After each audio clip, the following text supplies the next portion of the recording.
House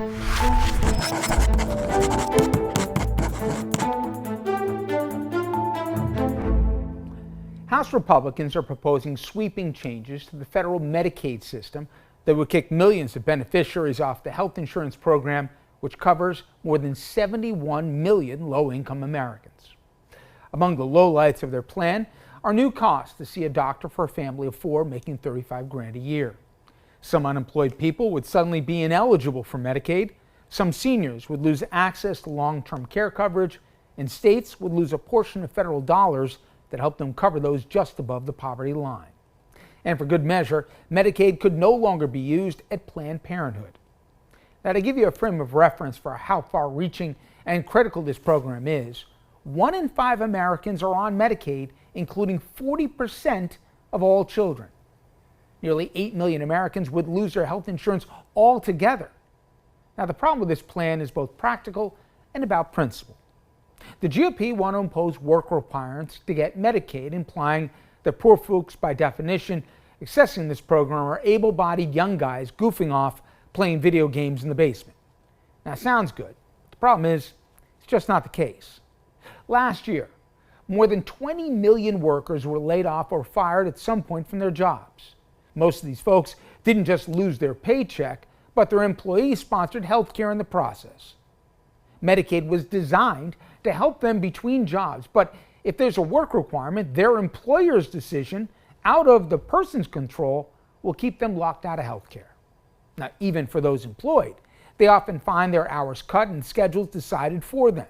If they fall before the artificial threshold of hours set by the GOP, they too will be left uninsured. Now, these concerns aren't just theoretical.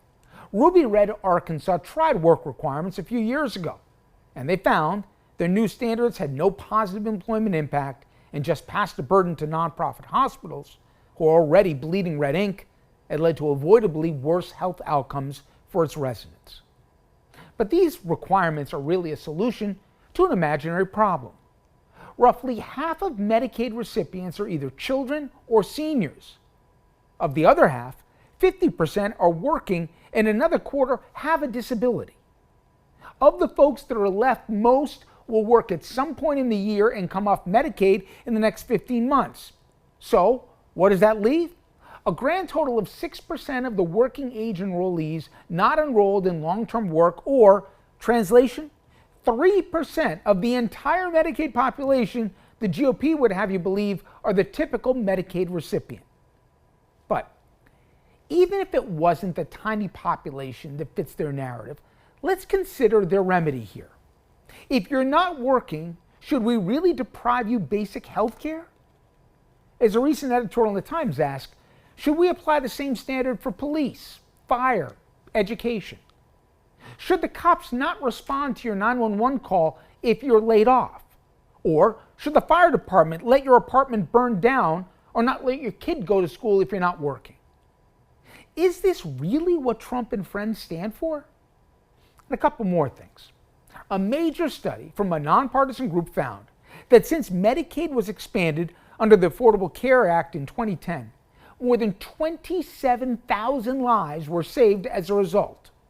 Poor adults who gained Medicaid coverage upon its expansion, 21% less likely to die during a given year than those not enrolled. So simply put, it works. But the final point I want to make is the ambition from the MAGA crowd in D.C. to take an axe to a popular program that's a critical lifeline in red and blue states, it's not about efficiency. It's about searching for savings to fund a tax cut that will overwhelmingly help the wealthiest 1%. So to recap, people on Medicaid, more likely to be children, the elderly, or disabled than the manufactured image Trump and his friends would lead you to believe. Medicaid works, saves lives, and the alternative they would prefer is certainly not the America most of us believe in, especially when it robs the poor to pay the rich.